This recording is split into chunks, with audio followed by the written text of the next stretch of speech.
Kind hearted ఆయన. లేకపోతే 300 ఎకరాలు కొని అక్కడ ఆర్ఫన్ పిల్లల కోసం అంత పెద్ద హాస్టల్, వేల మంది ఉండే హాస్టలు, స్కూలు, టీచర్సు, మెయింటెనెన్సు. ఏం పనండి ఆయనకి? సదాశివపేటల, సంగారెడ్డిలో. ఆయన వైజాగ్ సొంతూరు, ఉండేది అమెరికా.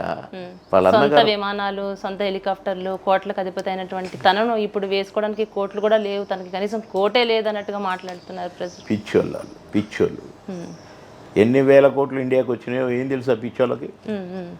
ఎన్ని డొనేషన్స్ వచ్చినాయో ఏం తెలుసు? అమిత్ షా గారికి తెలుసు, అది నడ్డా గారికి తెలుసు, సోనియా గాంధీ గారికి తెలుసు. కనుక అలాంటి వాళ్ళ గురించి అనవసరం అండి. మనం మాట్లాడుకోవడం, అసలు ఆ టాపిక్ ఎత్తడం కూడా అనవసరం. ఫుల్స్. 5 సంవత్సరాలు బీజేపీ పార్టీని నమ్ముకున్నటువంటి మీరు, అంటే పార్టీని వీడుతున్నప్పుడు మోసం చేశారండి, ఎంతో భావోద్వేగానికి మీరు గురయ్యారు. అంతేకాదు, అంటే మీ కుటుంబంలో కూడా ఒక రకమైనటువంటి గొడవలు, కలహాలు, ఇలాంటి వాతావరణం రావడం జరిగింది. బీజేపీ కారణం. ఇప్పుడు మా అబ్బాయి టికెట్ ఆశించితే నాకు చెప్తాడు కదండి.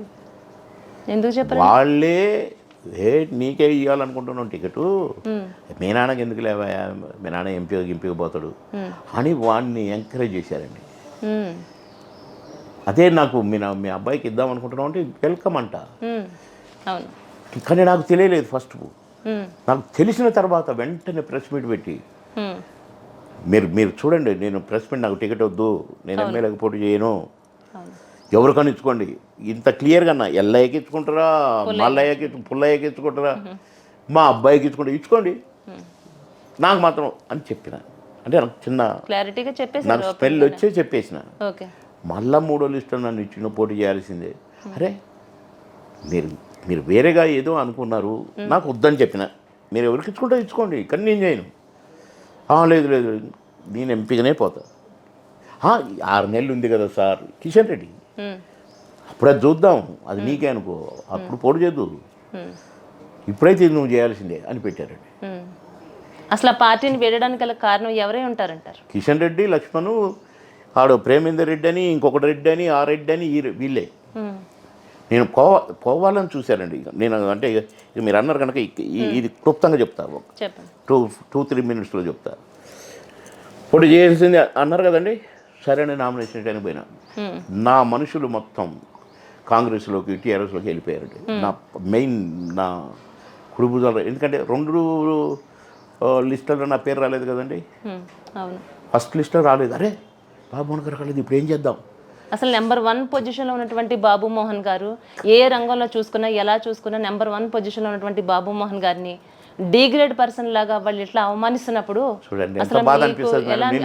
రాజకీయాలు, అసలు ఇలాంటి రాజకీయాలు, ఇలాంటి వ్యక్తుల దగ్గర మీరు ఉండటం అవసరమా అనిపిస్తుంది? అందుకే నేను బాధపడుతూ రిజైన్ చేస్తున్నా అన్నది. అందుకే. అది కాక మేడం ఇంకొకటి ఉంది, చెప్పండి. సరే, అది కోఆపరేట్ చేయలేదు, నా ఫోన్లో ఎవరు ఎత్తలేదు, అసలు నా ఫోన్లోనే బైకాట్ చేశారు, నన్ను బైకాట్ చేశారు, కనీసం హట్టకాయించలేదు, ఏం జరుగుతుందని ఎవడు అడగలేదు. అది సరే అయిపోయింది, నేను కూడా వదిలేసిన, ఎలక్షన్ వదిలేసిన, ఈ ఫైట్ మనం చేయలేము అని నేను సైలెంట్ అయిపోయాను మేడం. సైలెంట్ అయిపోయి ఎలక్షన్ అయిపోయింది, ఓకే, నేను అట్లాగ వదిలేసిన కదా. కానీ ఫార్మాలిటీ మాత్రం నా క్యాడర్తో ఆ పనులు, తలుపులు వేసుకొని లాక్ చేసుకుని వెళ్ళిపోయినరు అని అనుకుంటా ఆఫీస్ నుంచి అందరికంటే బాగా మెయింటైన్ చేసి ఇదంతా చేసినా ఓకే. కౌంటింగ్ అయిపోయి రిజల్ట్ వచ్చినాక ఏమైనా ఫోన్లు వస్తాయని చూసినండి, రాలే. నేను 2-3 సార్లు మళ్ళీ ఫోన్ చేసినండి. కిషన్ రెడ్డికి చేసినా, ఇంకొకటికి చేసినా, ఇంకొక వెధవకు చేసినా, ఎవరు ఎత్తలేదండి. బండి సంజయ్ నన్ను ఎర్రటెండలో తిరిగి నన్ను ఎంపీగా గెలిపించిండు, ఒక 1000 సభల్లో చెప్పిండండి. అతను కూడా మానేసిండండి ఫోన్లు. బాధ కలిగింది. సరే అయినా నేను సైలెంట్గా ఉన్నానండి. ఇప్పుడు 3 నెలలు అయిందండి. డిసెంబర్, జనవరి, ఫిబ్రవరి, మార్చికి వచ్చినామండి. ఇప్పటి వరకు ఫోన్ కాల్స్ లేకపోగా ఇప్పటికీ ప్రధానమంత్రి గారు 3 సార్లు వచ్చినండి, నాకు ఫోన్ కాల్ ఇంటిమేషన్ కూడా లేదు. నడ్డా గారు 3 సార్లు వచ్చినండి, దేశ అధ్యక్షుడు, ఫోన్ కాల్ లేదు, ఇన్ఫర్మేషన్ లేదు. అమిత్ షా గారు 3 సార్లు వచ్చారండి, ఫోను లేదు, ఇన్ఫర్మేషన్ లేదు. నా నియోజకవర్గంలో నాకు వ్యతిరేకంగా కొంతమందితో పనిచేయించానండి. వాళ్ళను ఎలక్షన్ అయిపోగానే జిల్లా కమిటీలలో వేసి రాష్ట్ర పోస్టులు జిల్లా పోస్టులు ఇవ్వచ్చండి నన్ను అడగకుండా. అది కూడా పక్కకు పెడదాం. మొన్న వచ్చిండండి మోడీ గారు, కనీసం చెప్పాలండి. అక్కడ నేను ఆదిలాబాద్లో ఎలాంటి ఇన్ఫర్మేషన్ ఇవ్వట్లేదు. ఇన్ఫర్మేషనే, అసలు ఇన్ఫర్మేషన్ కూడా లేదు. నేను ఫోన్ చేసి ఎత్తట్లేదు. ఆదిలాబాద్కి వచ్చి మరుసటి రోజు ఎక్కడండి నిన్న ప్రోగ్రాం సంగారెడ్డి అండి. అవును. నేను ఎన్ని కుతల అతలాకుతలంగా ఉన్నా, విడికిపోతున్నా, సంగారెడ్డి అండి. నేను సంగారెడ్డి నుంచేనండి 3 సార్లు ఎమ్మెల్యే. అవునండి. అవును. మంత్రిని అక్కడి నుంచేనండి. మరి కనీసం ఇంటిమేషన్, ఇన్ఫర్మేషన్ ఎప్పుడైతే ఆదిలాబాద్కు వచ్చిందో నాకు ఇంటిమేషన్ లేదు. సెకండ్ డే ఇక్కడ అన్నాడో, దీనికి ముందే నేను రాజీనామా చేయాల్సిందే అనుకున్నా, ఇందులో చేరాల్సిందే అనుకున్నా.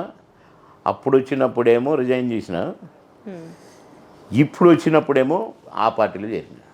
ఎందుకంటే షాక్ తగలాల, బాబుమోహన్ ఇదేంటి ఇట్లా పోయింది అనేది మోడీ గారి నోటీస్కి వెళ్ళాలనే ప్లాన్ చేసినది. ఆయన వచ్చిన రోజే కదా నేను పాల్గారి దగ్గర చేరింది.